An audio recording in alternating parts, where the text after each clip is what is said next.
പതിറ്റാണ്ട് പിന്നിട്ട കേരളത്തിലെ മുതിർന്ന പൗരന്മാർക്ക് സൗജന്യ ചികിത്സ ഉറപ്പാക്കാൻ കേന്ദ്ര സർക്കാർ നടപ്പാക്കിയ സുപ്രധാന പദ്ധതിയായ ആയുഷ്മാൻ ഭാരത് പ്രധാനമന്ത്രി ജൻ ആരോഗ്യയുടെ പുതിയ ഭാഗമായ ആയുഷ്മാൻ ഭാരത് വന്ദന പദ്ധതി കേരളത്തിൽ നടപ്പാക്കിയിട്ടില്ല.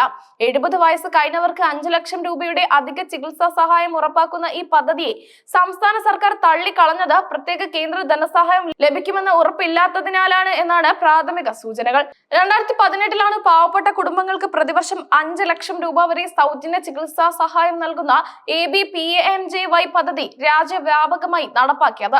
പദ്ധതിയുടെ ഫണ്ടിംഗ് ഘടന അനുസരിച്ച് 60% കേന്ദ്ര ഫണ്ടും ബാക്കി 40% സംസ്ഥാന ഫണ്ടുമാണ്. ആരോഗ്യ സംരക്ഷണ രംഗത്തെ ഏറ്റവും വലിയ സർക്കാർ പദ്ധതികളിൽ ഒന്നാണിത്.